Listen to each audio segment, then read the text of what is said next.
we talked about, we're going to be able to go right into this. Okay.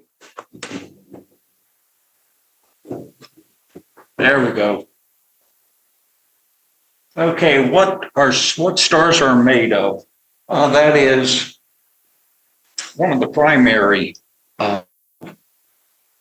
things about spectroscopy, such as, and we're going to talk a little bit about that. We can learn a great deal about, see, where is my clicker?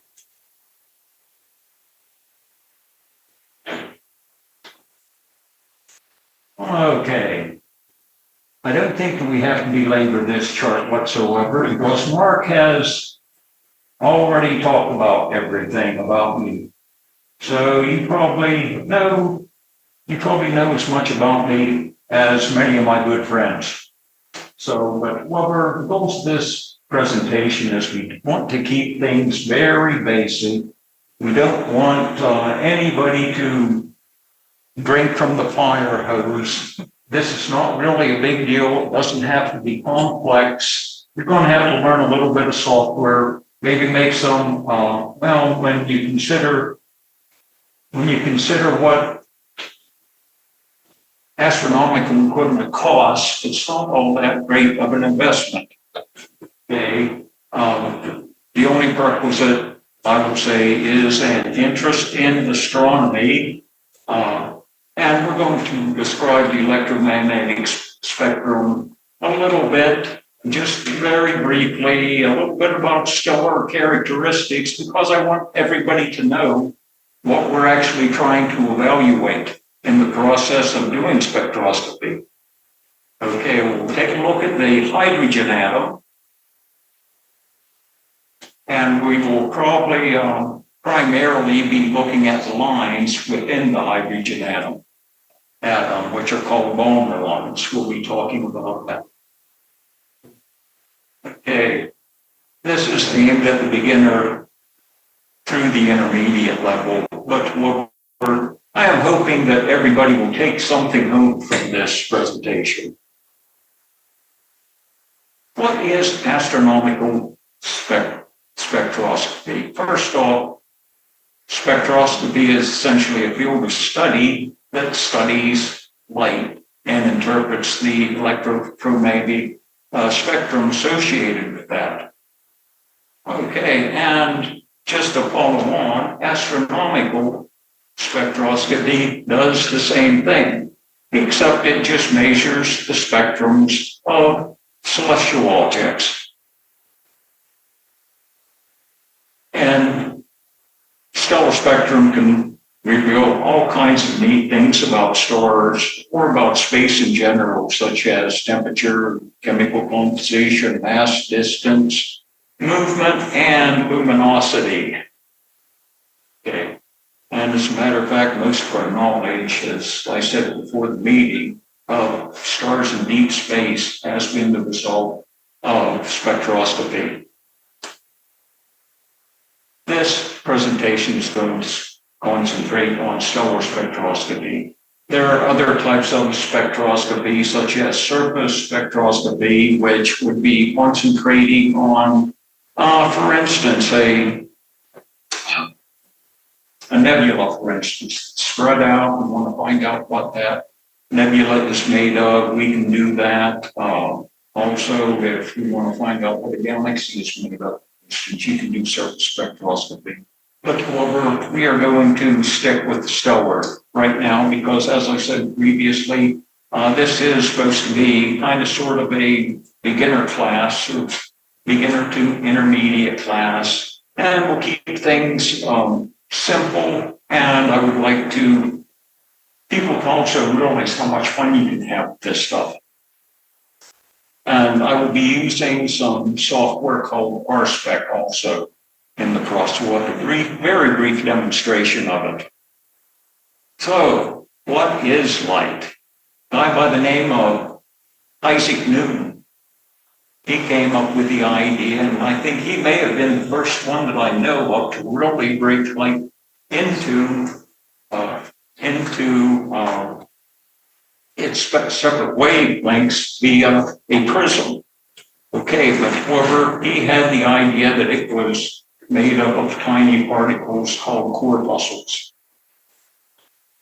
And then we ended up with a guy by the name of Thomas Young who came around in, I think, 1803.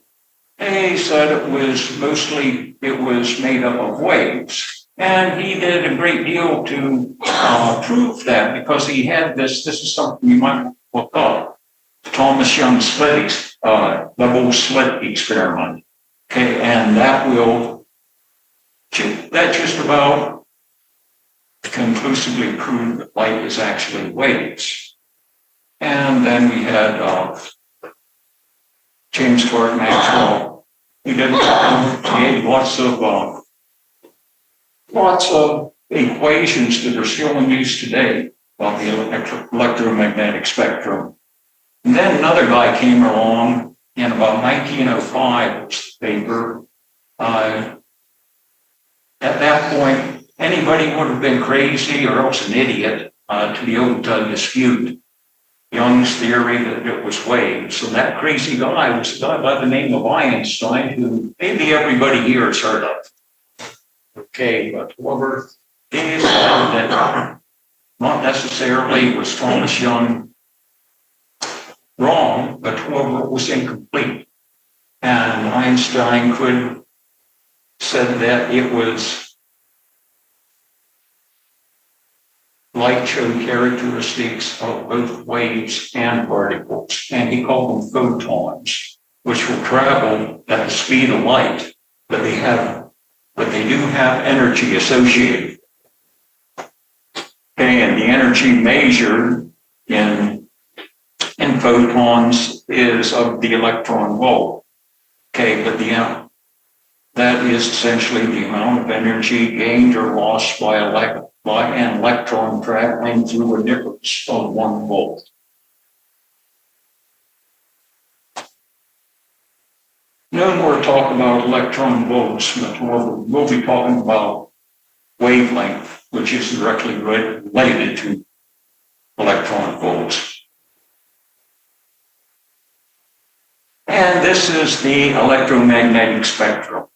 You can see we have this little part right here is all that we can see. If you look out the window, everybody look out, look at me, look at your neighbor, all you're seeing is this just very finite view of visible light that goes from nanometers, 100 nanometers, up to 700 nanometers. And the rest of that in increasing intensity. We start with radio waves, and microwaves are actually right in here. Then you go to infrared, visible light, ultraviolet, X-rays, and the most powerful rays would be the gamma rays. Okay, and visual range for humans, 400, 700 nanometers, and we're most sensitive to the green area of the spectrum, around 550 nanometers. But probably from now on, spectroscopy actually measures things in units called angstroms. Angstroms are essentially nanometers times 10. And we see what nature and evolution has determined we need to see, and that's why everything for us is centered right around 550. There are birds, there are frogs, for instance, that can see well into the ultraviolet range. The dogs can say further into the infrared than we can. Maybe that's one of the reasons why they have so much better night vision.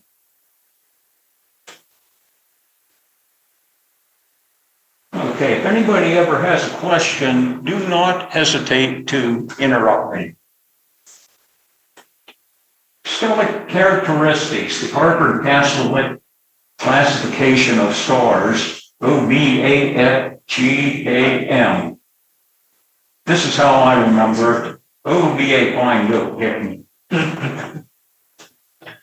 Okay, and you may wonder, why in the world is this just such a messed up confusion of letters? Why not just go ABFGKMO? Well, the reason was initially they wanted to classify them via who had the strongest hydrogen lines, such as the hydrogen bonding lines, which we'll be looking at in a little bit. Thus, A has the best hydrogen bonding lines. And then it's sort of like so many things that has happened in astronomy. I could probably name 4 or 5 of them. They decide, well, it's a lot better for us to classify stars as a result of temperature. So, as a result, the O class stars are the hottest, M the coolest. There are lots and lots of things that astronomers have done, and just because they had already started recording things, they just kept on. And O represents the hottest stars with temperatures decreasing through M. Another place where they kind of sort of goofed up was they call O early and M late. O was classified as an early star. At one time in the early 1900s, they decided that they thought that O stars, in other words, the blue stars, were the youngest stars that were. And the M stars were the late. Right now, we know that's far from true. But however, as I said previously, it's hard to change saddles in the middle of a ride. So second term, 0 through 9, is a further division of temperature, again with O being early and M being late. Third term is luminosity. But the only thing we're going to be worried about, it's broken down to classes such as supergiant, IA, IB, giant, 3 I's, and we'll probably be talking mainly about the main sequence stars. If anybody wants to know if the sun is a G2b star,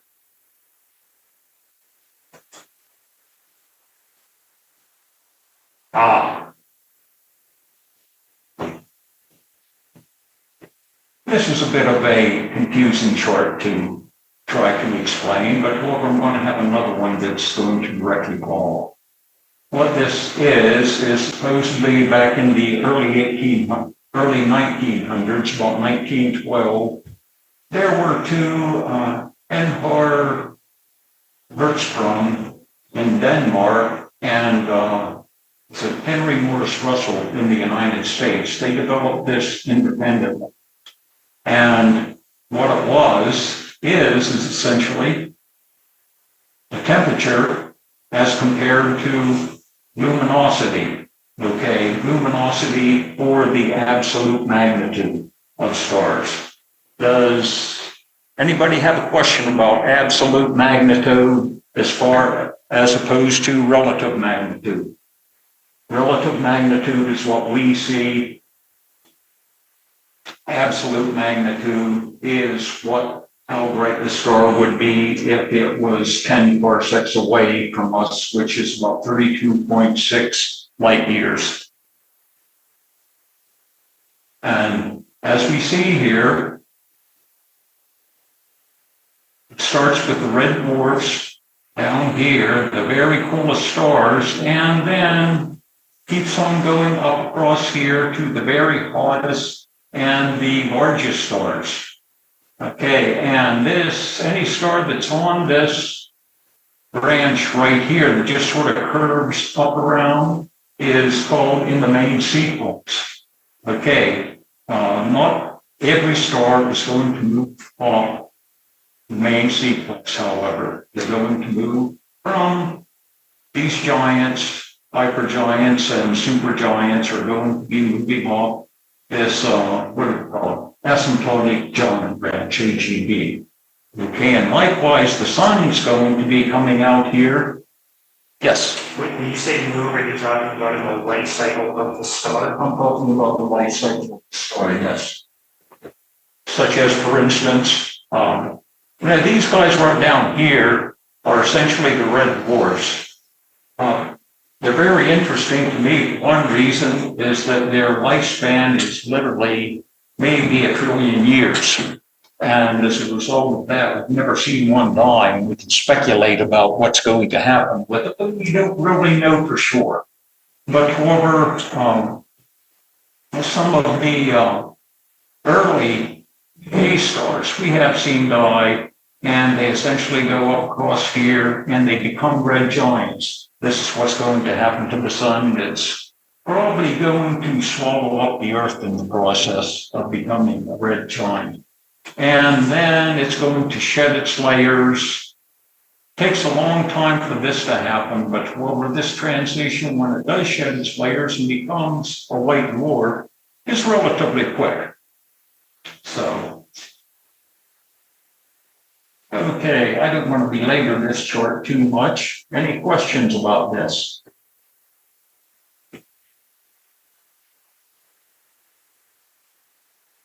And actually, this is a chart that I think it's a lot more interesting than the last chart. For the big reason, it actually tells you how long these stars are going to last. Look at these lot of stars, such as the O-type stars, how long it's going to last, 2 million years. I mean, that's just a blink of the eye, even in Earth's geological time.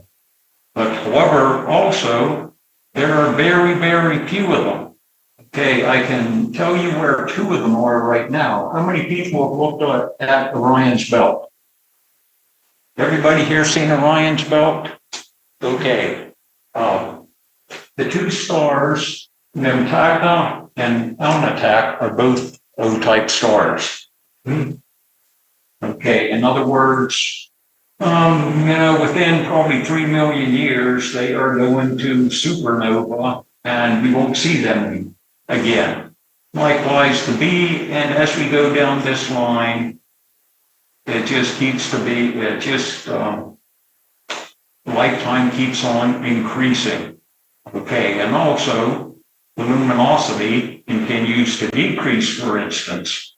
And there's some other information about the habitable zone here, but likewise, the B-class stars are only 0.1%. And the A0 through A9 stars, all the A stars, not even 1%. One of the things I noticed as I was doing spectroscopy and starting it, there seems to be a proliferation of A-type stars. Okay, more so than anything else. I guess that's kind of sort of a balancing act between these things that are very few and the other ones that are just too dim to see.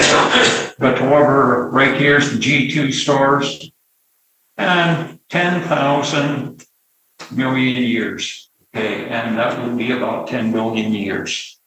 Okay, the sun's lifetime. And one of the things that I like to talk about also, we're probably about 5 billion years through the sun's life cycle. And remember one thing, the sun has only been able to support complex animal life for about 1/10 of that time. Before that, back to 4 billion years ago, everything was very simple. Okay, however, check out these. These are red dwarfs in the main sequence. And all this whole chart is about main sequence stars. But however you look at this, million years in lifetime, about 700 billion, almost 1 trillion years, these stars will last. So it's very doubtful we ever see one that actually burns out. Likewise, we may never see one of the later K-type stars burn out.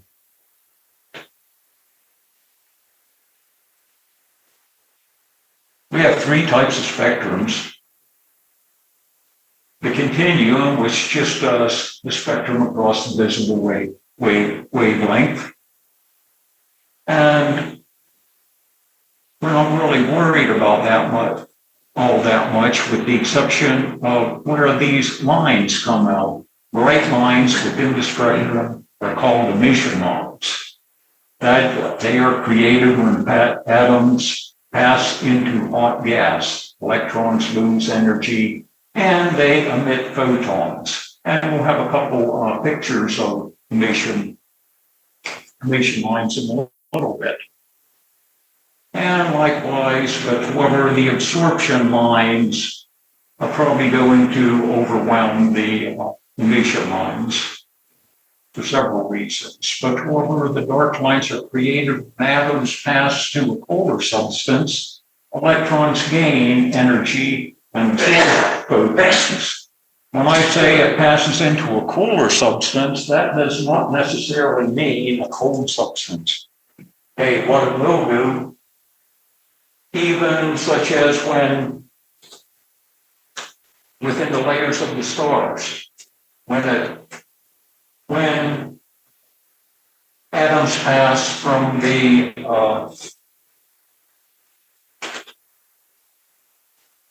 conductive layer into the photosphere, okay, that is a transition that will result in absorption lines. Although you're still very hot at thousands of degrees, it's still somewhat cool.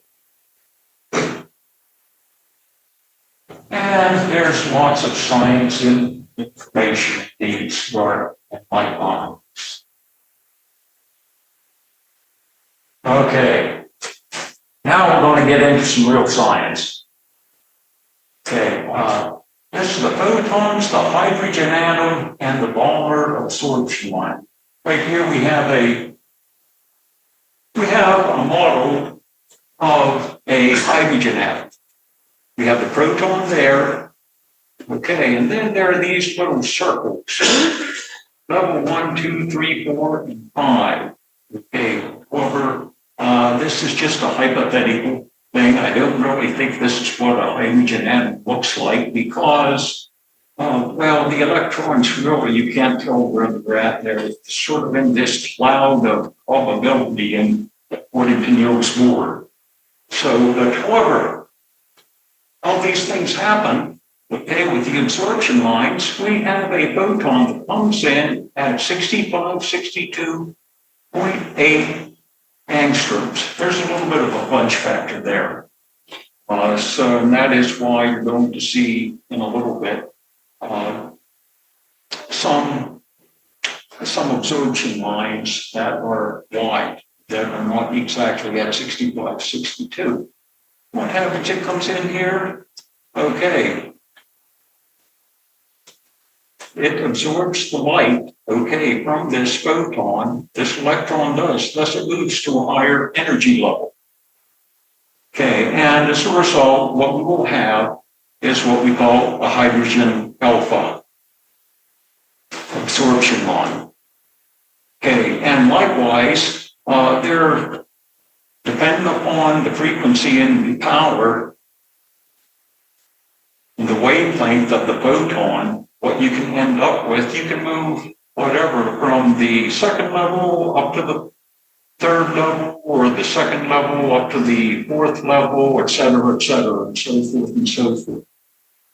Okay, and right here, like I say, we have a little bit more power in this photon at 4861, so boom, it moves 2 levels up.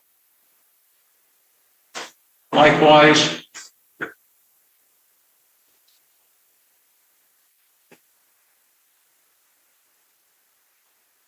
and the truth of the matter is, most of the time when these atoms move from one level to another, they don't normally stay there very long. They usually go ahead and they move back down to a level, okay, such as here, we're moving from level 3 down to level 2, okay, and the energy has to go somewhere, so it goes out in a photon, okay, and that results in hydrogen alpha emission line. Likewise, a photon released at 4861, we go from the fourth down to the second level, we result in a hydrogen vapor absorption model. Okay, does that make sense to anybody? Okay.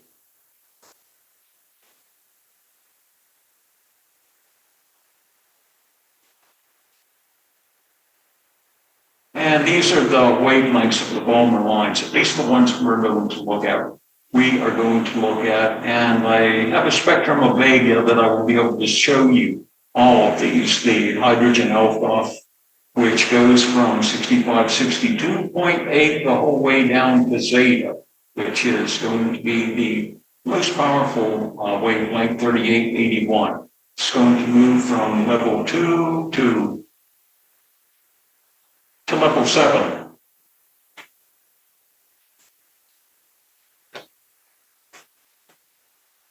And that is not the only type of spectral series that from any of these levels, such as level 1, 2, 3, 4, and in theory, these levels that go around the hydrogen proton would go off into infinity. It's kind of sort of like if you have a 1 foot ruler and you keep cutting it into halves all the time, supposedly you never reach the end of it. So, but however, I don't think that that's actually the case in practice. But however, just briefly, I'm not going to be talking, just be aware of when we have this Lyman series, that's actually all the light that is absorbed and emitted in the Lyman series is in the ultraviolet range. Likewise, and this is what we're going to be talking about right here. This is the Balmer series. And there's a Paskin series also that goes from the 3rd through the 4th, 5th, 6th, 7th, and 8th. And then following these, there's also a bracket series, there's a Fund PFUND series, and a Humphrey series that just start at a different level.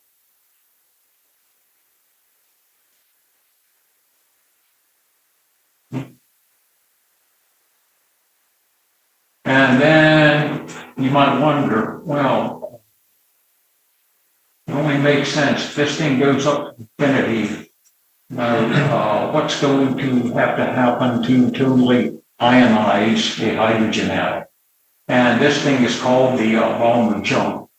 And it knocks an electron out of the hydrogen atom, resulting in ionization at 3648 angstroms in the Balmer series. Okay, and likewise, at 8208 in the Paskin series, ionizes the hydrogen atom. Note the two, as a result of in the Paskin series, it takes far less power to ionize it.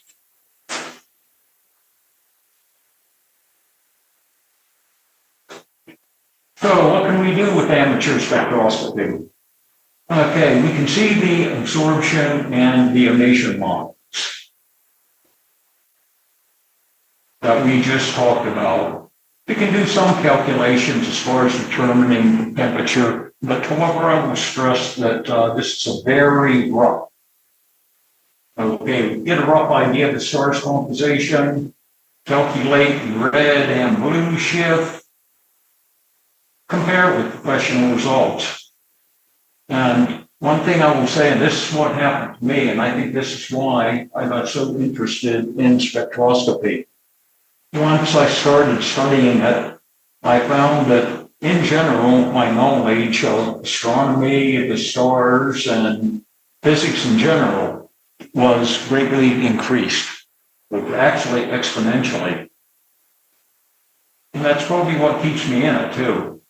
And then there's also the opportunity to become what can be called a citizen science. There are groups out there such as AAVSO, the American Association of Variable Star Observers. okay, that you can actually submit your spectrums to for analysis. And likewise, you can do the same thing for photometric analysis at AVSO, which is actually more of what it's about. The spectroscopy section probably only came about within the last probably 3 years. And if everybody here is a little bit frustrated because of moonlight, because of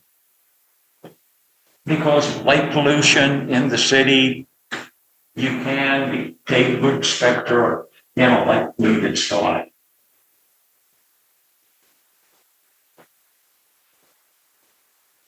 Okay, spectroscopy is not about pretty pictures.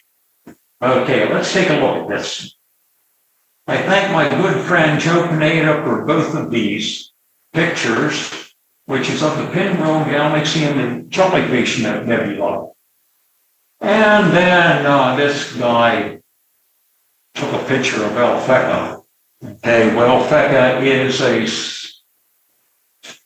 magnitude about 2.5 magnitude star that's in Corona Borealis. And I was using it because I wanted to get spectras of T Corona Borealis, which is just about to explode. Supposedly, by the looks of things, might not even happen this year. So, if you're at a cocktail party and you wanted to impress somebody, which picture would you rather show everybody? You know, if I would be there and Joe would show that stuff and I'd say, hey, wait a minute, check this spectrum that I have.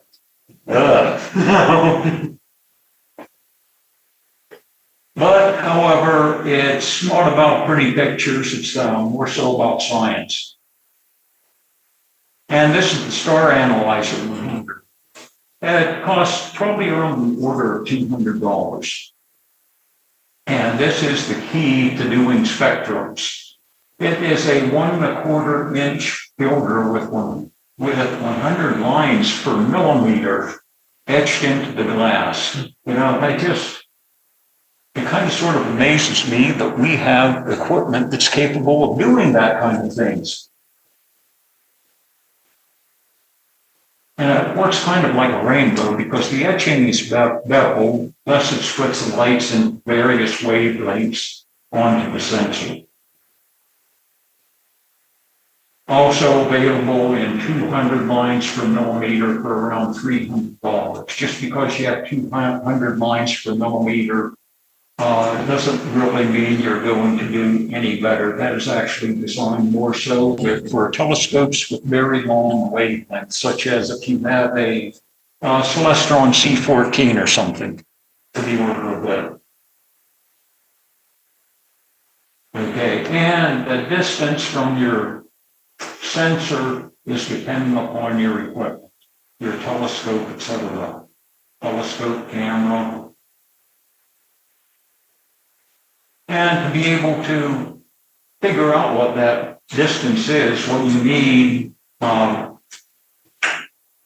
far you need, put the SA100 away from your camera sensor. Okay, you can, our spec grading to sensor calculator is online. Okay, and what I did was I just have an example. My 9¼ inch Celestron, 235 millimeters is the aperture, focal ratio 10. Figure seeing in general isn't going to get any better than 3 seconds. Okay, and what you can do is put any type of a number in here. Well, actually camera pixel size first and the camera width of the pixels. Okay, and then put the grading to distance, and it will tell you then whether or not you're too close, whether or not you're too far away, etc. So, and give you some other information also. It's pretty straightforward. What I normally do is I try and keep I try and keep the distance between the sensor and the SA100 at a maximum, or close to maximum anyway, if I didn't exceed it, because it gives you deeper lines in the process.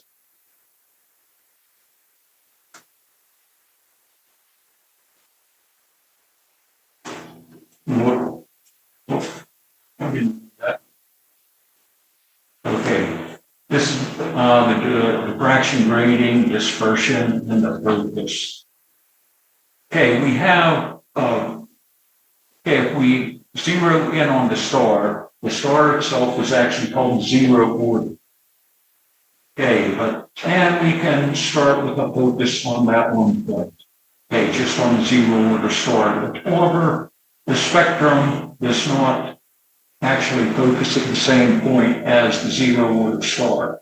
Because you have this distance here as opposed to this distance here. It's not far off of what I have found. And the further you are away from the SA100 to their sensor, it will be further away. But however, you can focus. I usually just try and focus on the midpoint, which would be the hydrogen beta bond.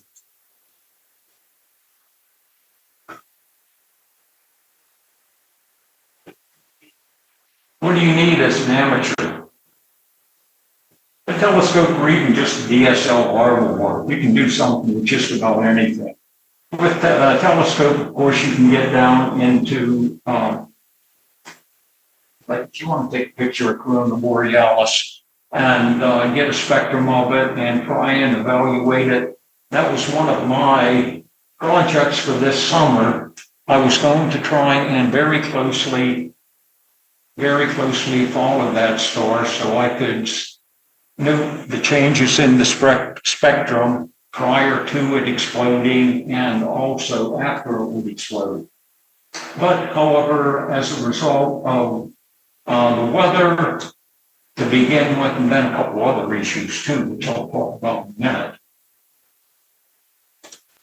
Okay, you should have a tracking mount with using a telescope, although I will say that I watched a video not long ago that was on the RSpec, not the RSpec website, but the AAVSO website, about a lady who was actually not even tracking with the Smithsonian, okay, and she was collecting spectrums with it.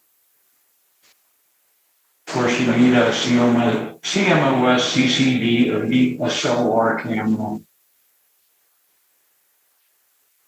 Computer, guide scope, camera, and PhD too for longer exposures. Capture software. Anybody here that has taken any pictures is familiar with capture software, I think, such as Luna, APT, Nebulosity, etc. And spectroscopy software. I normally use the RSpec, cost me around $100 or so. I don't think it's anything more than that, probably about 98 or something to be over that right now. But yeah, there are versions that are online and are free. I have played a little bit with VSpec, but not much. And I'm not really, I know these guys are available, but I've never used them. And another nice thing about RSpec is that the support you get, such as it's the only place that I have ever bought any software that the actual guy that wrote the software would call me up and even created a video. To help me through my problems. So support, that's worth quite a bit of splice. And you need a smart analyzing $10,000. This is my current spectroscopy grade. Okay, well, let's put it this way, right now, I hope it's going to be my spectroscopy rig because I'm having some trouble with the mounts. I might have to send it back to the manufacturer. So, however, I have an old 10-inch lead SCT that with focal ratio of 6.3, I have a Telrad, I have a guide scope, and ZWO ASI 220 as the guide combination. My CGX mount, and an SA 100 for the grading spectroscope, CW ASI 183, which, no, it's not big enough to be cool, but however, I'm getting pretty good results with it anyway. And thanks to Sam, who was sitting right there in the front row, I have a voter support also, which has simplified things for me somewhat.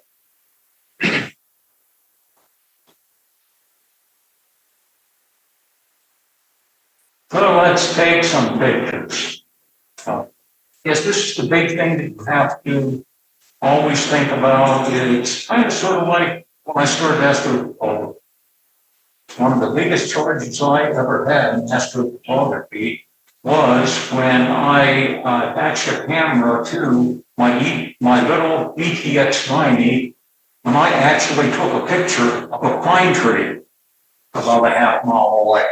And I thought, oh, wow, that is, I can actually take pictures with my telescope. And then as far as that goes, they graduate to an Indian doing guided, to the moon, and one step leads to the other.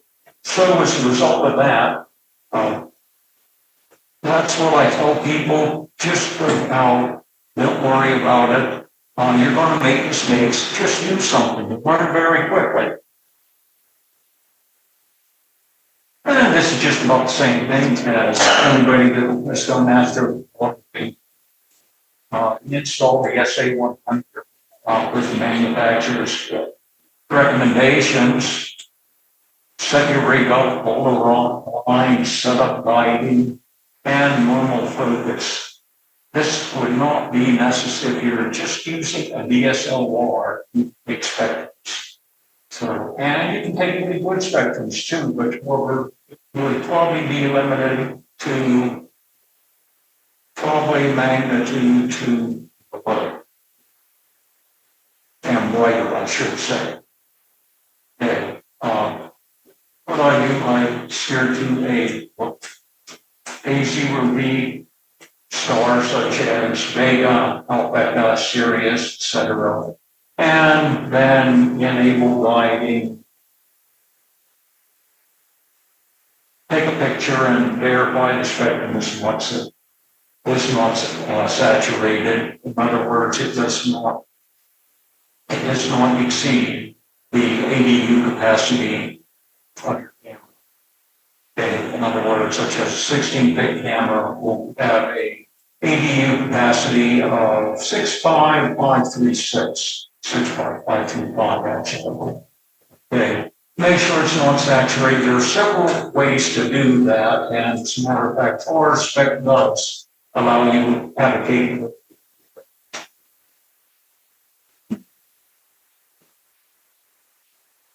And then after you have that, you want to focus on point that the absorption lines are deepest in the H meta SC R spec.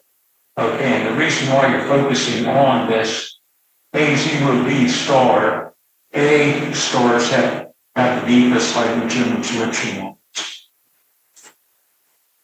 As stated previously when I was talking about the way stars were originally classified.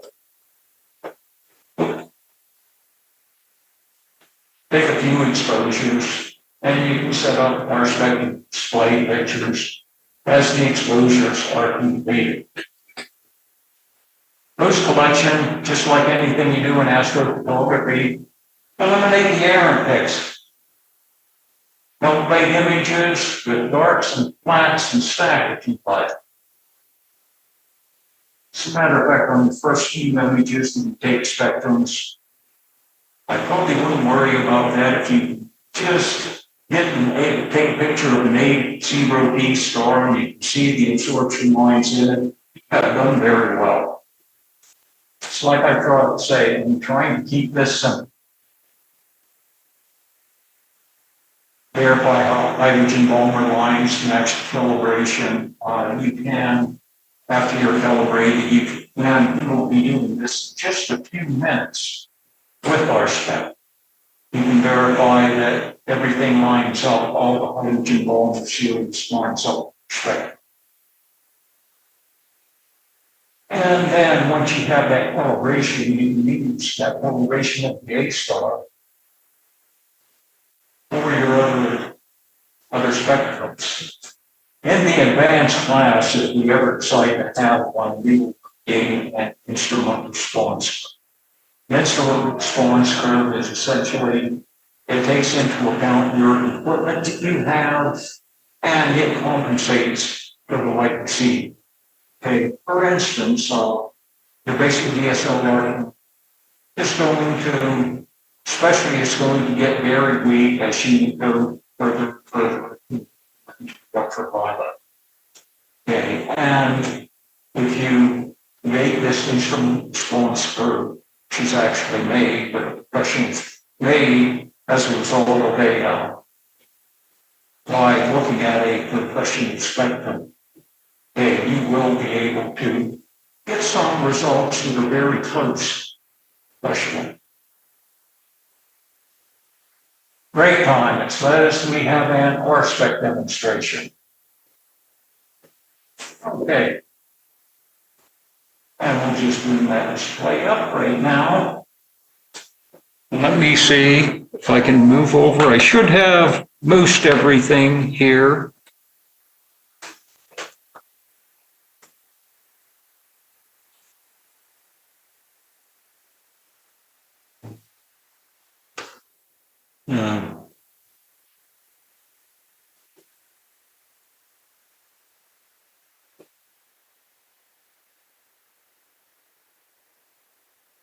Sharing.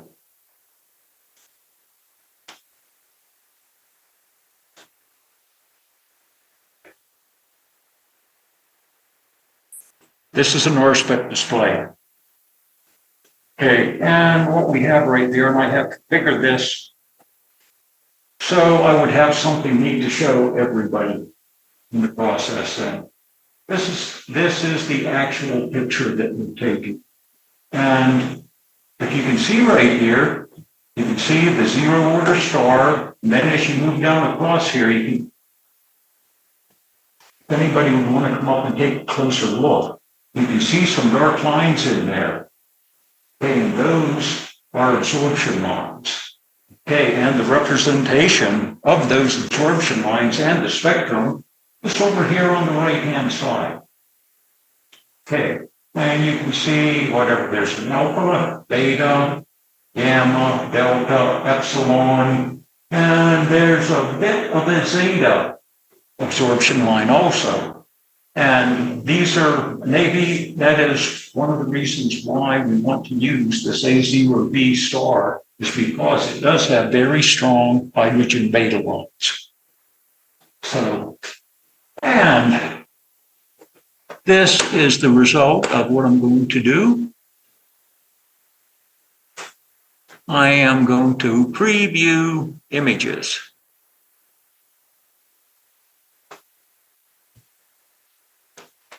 And I am going to filter through all these things. I'm going to stretch this out a little bit. Might be a little bit better represented. Okay. And then these are, in this given set, these are all the different spectrums that I took. Notice they're wavering quite a bit. The problem with Vega or a very bright A0B star is that the exposures are very short. And we have this problem with the atmosphere. This problem results in what we call scintillation. Okay, this scintillation will cause things to vary quite a bit. If you can increase the exposure without saturating something, you get a lot more stable spectrum. Okay, and they're easier to stack. Also, the a lot of people still go with it. Go with Vega, for instance, as a calibration star. Me, what I would rather do, if I can find a star that's no brighter than, let's say, magnitude 2 or 3, we're usually further ahead. Okay, but however, I can keep on going down through here, and you see there's all kinds of stuff. And this is actually a stacked image. And right here you can see, okay, we have a hydrogen line, hydrogen alpha, beta, gamma, delta, epsilon, and a zeta. And note how, as we keep on going further to the left, okay, it keeps on getting weaker and weaker. That is the result of your instrument response. Okay, and what we're going to do, we're going to calibrate this now. So what I'm going to do, I'm going to go back to here, and I'm going to calibrate on the 0 order star.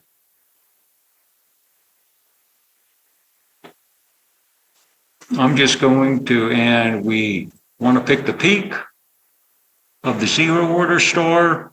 It's 407. Double click, it takes us back to the picture. Let's stretch this out.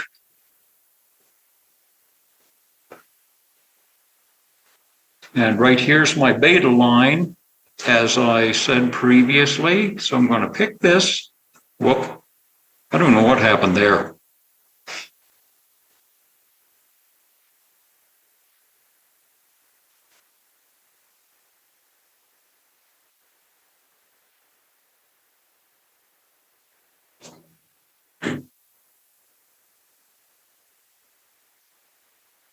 I'm going to do the same thing with the hydrogen beta line.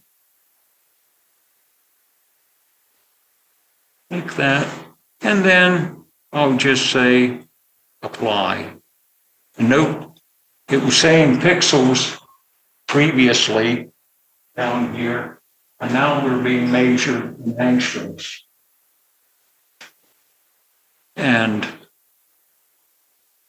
so I mentioned previously, let's verify that it matches up with the hydrogen Balmer lines. There we go.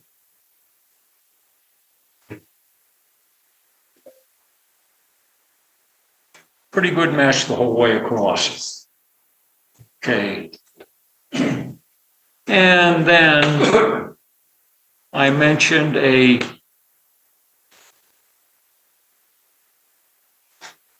instrument response curve. We've got to go over here to reference.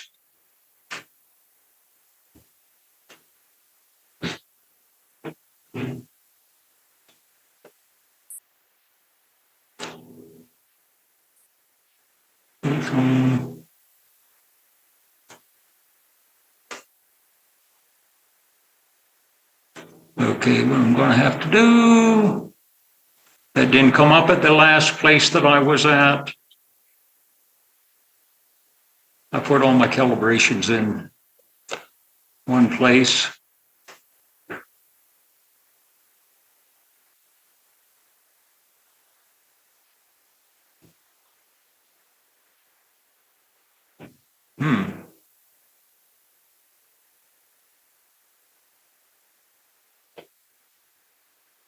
Wait a minute now, I think that I'm in the wrong place. Oh, I am. Okay. There's something that we call an instrument response curve that was built with a professional spectrum. And then we can go to math on 2 series, divide the main profile, which is the red, by the reference and calculate. And we end up with something like that. We can move this now to the main profile. Okay, and we have a spectrum that looks a whole lot more normalized and quite honestly a whole lot more professional. Again, you can still see the alpha, beta, delta, epsilon, and theta, just right at the edge. So, and you can, if you want a little bit more of a pretty picture, you can just press the button and the colors associated with those with the wavelengths will show up. And likewise, we can go to this settings thing, and if you want to see a particular absorption line, for instance, make a little bit of an adjustment, and there we can see we lost the hydrogen alpha line, it looks like, but however, down here, they're showing up much broader. Okay, that is going to do it for the RSpec demonstration. But however, it's actually relatively easy. And if anybody should ever decide to do anything like this, send me a message or call me and I will be more than happy to help anybody with it. So Yes. what I'm looking at here, there's hydrogen in the star. Those hydrogens have electrons in various states you're calling hydrogen beta. Right. And This is on the less excited state, like say more excited. And then here what I'm looking at is that light from that star affected by those hydrogens that here sort of like stars in the spectrum. Is my understanding is right? I think I know what we're talking about. What you're looking at right here is the light associated star. As affected by the hydrogen. As it's like everything. See, this is an A-class star. This is an A-type star. So as a result, most of the light is actually going to be more so in the ultraviolet. Okay, and as you get into 414 stars, what will happen, this will be shifting over to the right. Okay. So all I can say is, yes, most stars are different.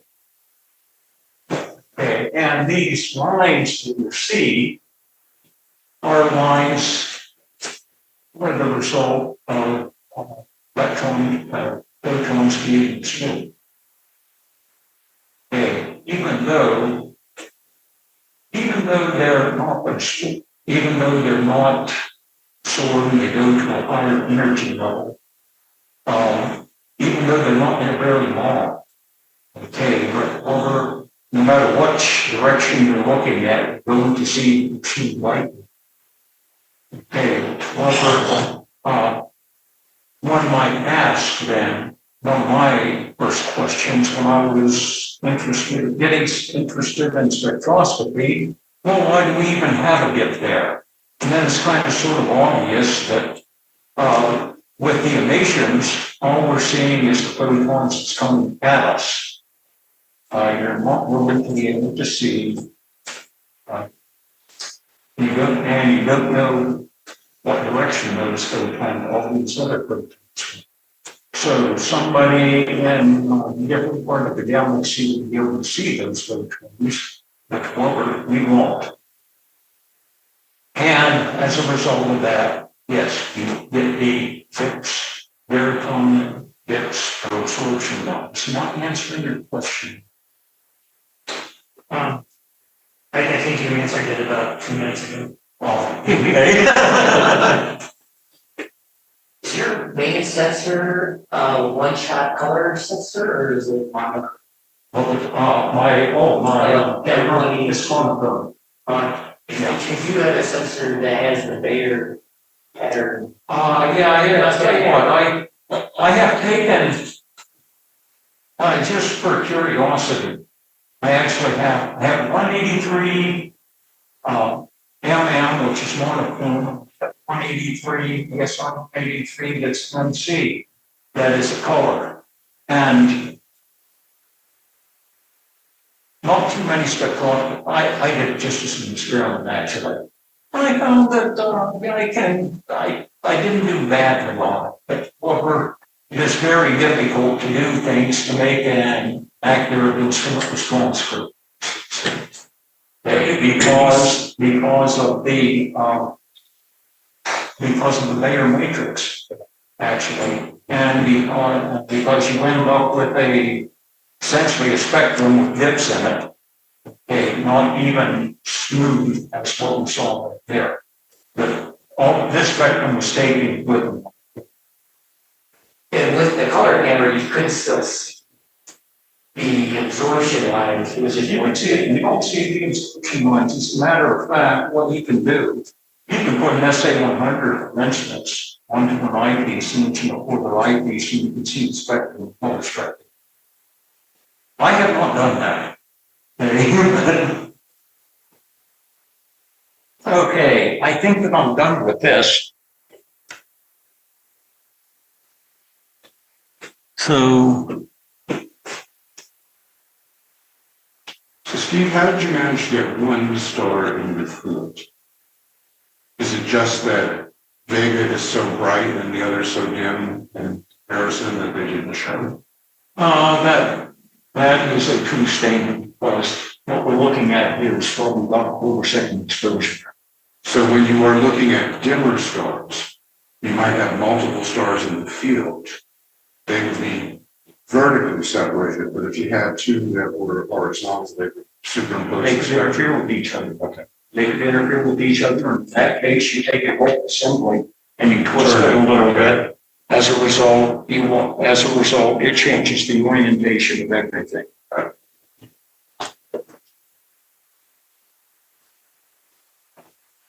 Thanks for asking that question. So, straight lines. Okay, if I hear somebody has another question? No, you said thanks for asking this question. Oh, okay, very good.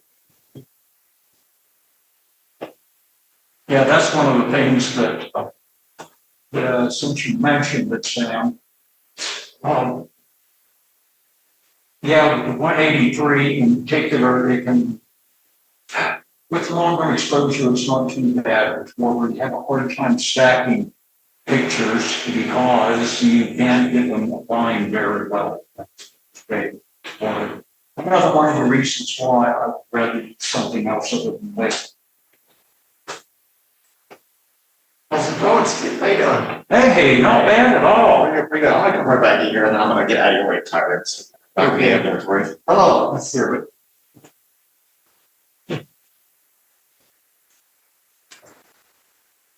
And this was essentially probably what you were looking at. You see, there are a few stars and well, not very good. There are a few other stars that you can see, 1, 2, 3, 4, 5. But however, that's not nearly enough to be able to plate solve if you're getting, if you're trying to plate solve. Usually I use different. A lot of people use different things. I use to plate solve. I normally use a software called Astronomy AIJ.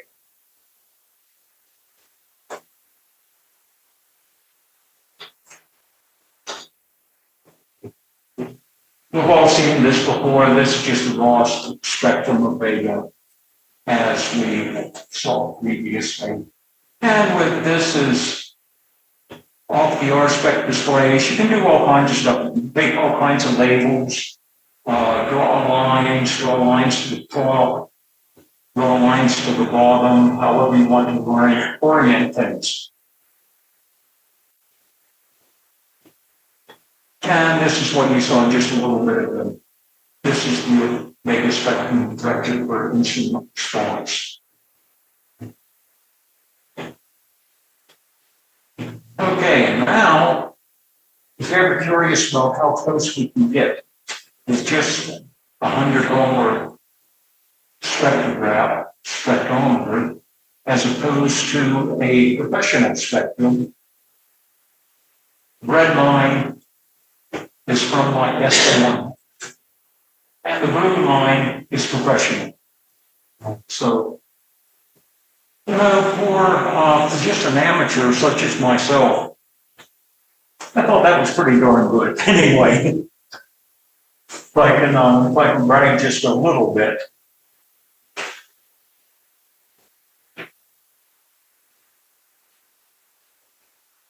Steve, another quick question. When you calibrate for the position of the hydrogen beta, Yeah. you are removing Doppler shift. Is that correct? So, as far as even moving the Doppler shift, it would be a shift associated with that. That's right. Yeah. So, because yes, you don't have, and Doppler shift really is a big factor. Until you get much further away. Sure. We're going to have a little bit of an example. Might be I'm going to go into a little bit of math. It has to do with supernova picture. This is the Betelgeuse spectrum. Note, I think that per your previous question about the light that comes in, this is just about the same range from somewhere around 4,000 up to 7,500 or so. But however, look how little light was in this blue, the ultraviolet. Betelgeuse is an M1. In other words, it's an early M1 or M2 star. And this is the actual professional spectrum alongside of it, which is not too bad. The problem is when you get into some of the cooler stars, in particular the M stars, you get so many lines, the stars are cool enough that molecular compounds can form. Okay, and as a result, we have these lines in particular in all these titanium oxide. Okay, I bet everybody here has used, you might not realize it, but they have used titanium oxide. Drill bits. Anybody know what? Drill bit. What? A drill bit. Like Pete, so That's gonna be Sunscreen. As a matter of fact, there is a theory out there, along with lots of other competing theories, that mere variables, for instance, type of long-term variable that varies anywhere between 200 days up to 2 years. And they think that it's possible that what is causing these variations are buildups in titanium oxide.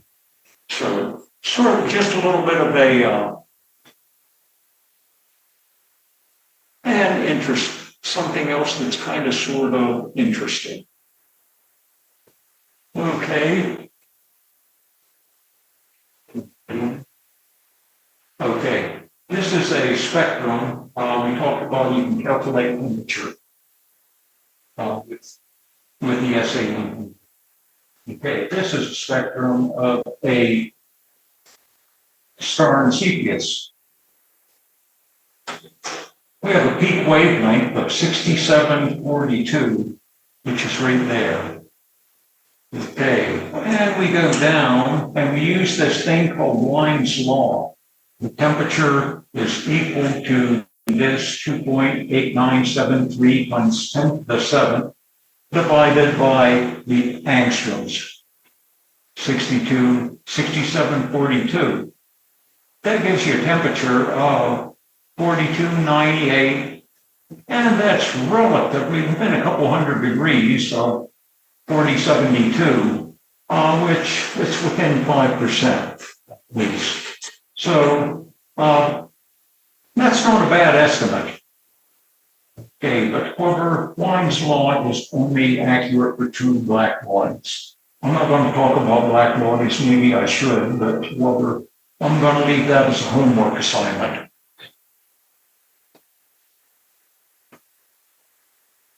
And we have another example. This is a spectrum of Shedar in Cassiopeia. By the way, these are both A-type stars.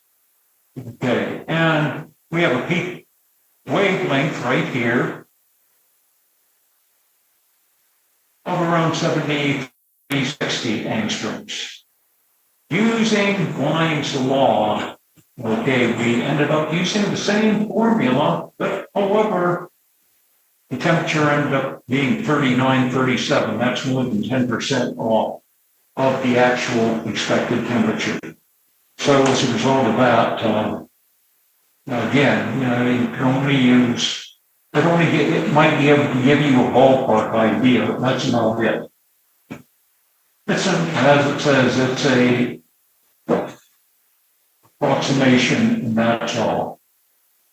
This is, and we're getting very near the end of this. So this Navi spectrum it's a B-type star. Matter of fact, B0, a very early B star.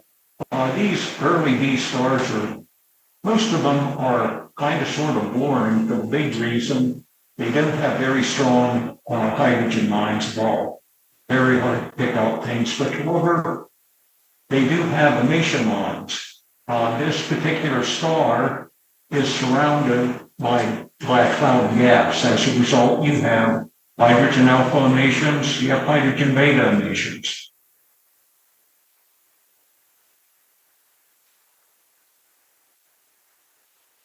This is a very interesting type star. How many people have heard of Wolf-Rayet stars? Okay. Wolf-Rayet stars are some of the hottest, anywhere between 45,000 degrees centigrade and the hottest one that we know of, 210,000 degrees centigrade for surface temperature. So pretty darn hot. But however, what you're looking at when you look at the spectrum, you are not actually looking at the star itself. These stars expel a great deal of gas, their outer layers. And as a result, we're looking at the spectrums of the outer layers rather than the star itself. And within these outer layers, very prominently, we have carbon lines. You know, carbon-3, in case anybody wonders, carbon-3 is not triply ionized carbon, that is doubly ionized carbon. Likewise, we'll have carbon triply ionized carbon on here and doubly ionized carbon there. So anyway, but WR140 is kind of sort of a very interesting star because it's binary and it has an O-class companion, even though the O-class companion is probably about a half a magnitude brighter, but however, the emission lines from the WR star actually overwhelm everything. And that's one of the things that if you remember early in the presentation, there only something like 1 out of 100,000 stars were O-class stars. But however, for some reason or another that I don't understand, I think that'd be a good thesis paper, is why these things have a tendency to get paired up with Wolf-Rayet stars, O-type stars. And also, I will say they suspect that Wolf-Rayet stars were previously O-type stars. Okay, we're getting very near the end, so be patient now. Okay, this is a supernova that I took. I didn't take it off. It wasn't all that long after I got the SA100, and it was at 13th magnitude, And they said, do not try and take anything when you're first starting out. Of course, anytime I hear instructions, I would try to do my best to ignore them. Initially, I thought it was mostly noise, so I kind of sort of ignored it, but after I looked and learned a little bit more, I thought it would be, it appeared to be indicative of a SI2 absorption line, which is actually a type I supernova. And incidentally, this supernova was in a galaxy 4647, NGC 4647, I believe, which is just right beside M60.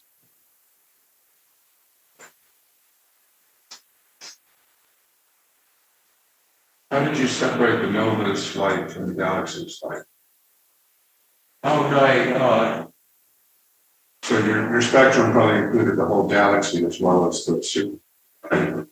actually, the thing of it is, you probably got a little bit up there from the galaxy, but supernova was overwhelming.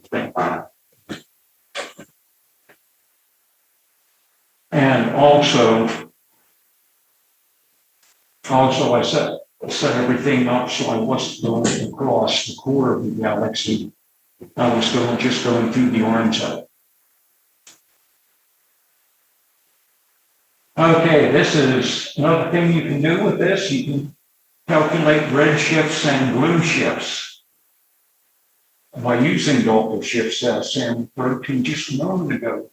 See, the SI2 rest wavelength is 6355. If it was right beside us, such as just up in Denver, that's where we would see singly ionized silicon. Okay. And you calculate this Z factor, which is the redshift, by taking the rest minus measure and then divide it by the rest. Here's NGC 4647. I can look that up, and I knew the Z factor is 0.0047. So I calculate how fast it's moving away from us.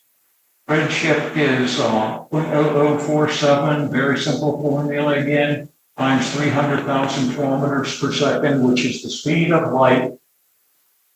NGC 4647 is moving away from us at 1,410 kilometers per second. And so we want to calculate the speed of the SN projectile. Note that I'm talking about redshifts and everything. You might take a look at this and say, oh, gee, what is speed? Holy cow, you know what you're doing. You have a big redshift. You don't have a redshift there, you have a blue shift. Okay, what we are doing is we are actually calculating the speed of the supernova projectile, which is done similarly. Okay, we have the rest wavelength minus the measured wavelength divided by the rest wavelength times speed of light, 1,142 kilometers per second. Okay, that's what however, NGC 4647 is moving away from us at 1,410 kilometers per second. And we have a total of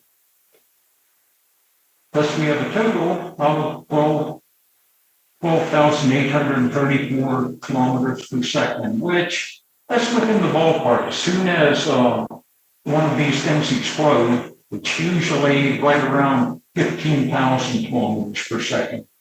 But however, I do not know, I don't remember how close I was to the beginning of it. So I was kind of sort of pleased with that result, even though it was one of my first ones. Okay, and PCRV. Has everybody heard about PCRV? It's supposedly going to be big as it's a star, it's a cataclysmic barrier. and Corona Borealis. Okay, and we expected it to go on, words it's only around magnitude 10.2, I think. It would possibly, when it does blow, explode as a result of a white dwarf sucking, essentially sucking hydrogen off of a M-class star, which is its thing. It could go down as low as magnitude 2. So, where they first predicted it's going to go off on July 3rd. However, a lot of people were disappointed. We're still waiting for anything to happen at all. However, again, we have the red line is my spectrometer. And the only thing that is indicative of something happening, this HA line is somewhat higher than is normal, than would normally be the case with a M-class star. So, again, this may be, that's why using an alpha line may be normal for one of these that's continually taking hydrogen out of its companion. Okay, are there any other questions about anything? Fabulous. It's fabulous. Thanks, Steve. Okay. Sorry, Ron, but you're not done yet. Stairways. There. Okay, this, if anybody has any interest in stars whatsoever, I highly recommend The Secret Life of Stars by Lisa Harvey Smith.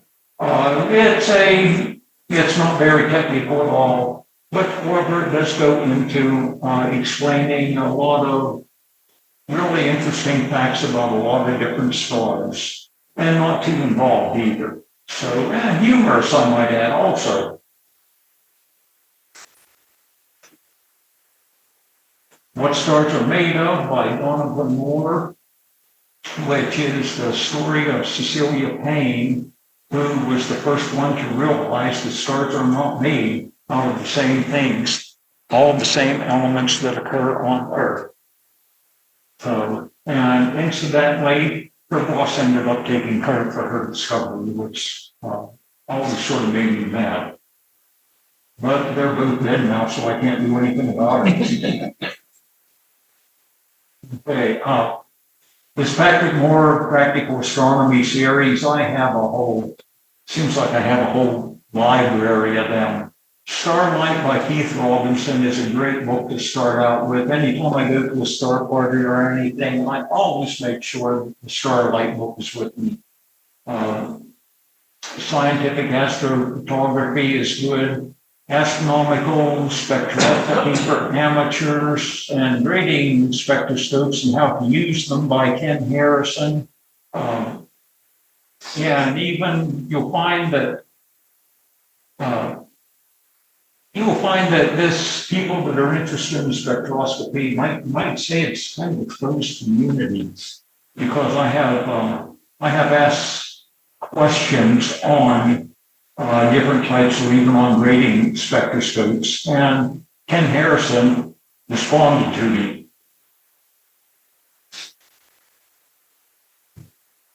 There's some great videos also, probably better than mine, and maybe a little bit more comprehensive at rspecastro.com, avso.org. The public's free to look at any of the information. If you want to actually submit results and have them evaluated, it's going to cost you something like $60 a year. But however, there's a lot of information that's for free out there. On YouTube, a friend of mine from the Coal Creek Canyon, Sky Watchers, Dewey Anderson on YouTube, look for News Science. He has a series of probably about 4 or 5 videos on spectroscopy. that goes into a lot of detail on things, and he goes into a lot of detail also on things that I actually, well, let's put it this way, I'm still trying to figure them out. And also, Dewey would be more than happy to answer any of the questions that you might have. If you look at emissions nebulas and all with the spectroscopy or. I haven't looked at, I haven't actually tried to evaluate anything. I mean, How about the solar eclipse? Would that be something of interest? no, I have not done that. But there are I had somewhat of a tragic affair about the, with the only solar eclipse that I ever had an opportunity to see, because on the way down to Fredericksburg, I was going to be with the Colorado Springs Society. My solar panels on my roof started flying off. Started flying off, so I had to turn around. But I do not think that they would opportunity to do anything anyway. I was down there. I wasn't planning on actually getting spectroscopic data, but I did want to get photometry. Photometry is another subject. Maybe come back in 2 or 3 months and we'll talk about that. Okay. And here are your homework assignments. Some of the things you might want to look into: black bodies, white bodies, Planck's laws, Stephan's constant, forbidden lines, telluric and Boltzmann and Saha equations, which are more accurate methods to calculate temperature. Saha equations can actually help you to calculate circle position. So, and I think that is the end of the presentation. Can I answer any other questions? Anybody have any questions about anything? Does anybody here actually want to go out and buy an SA100 now?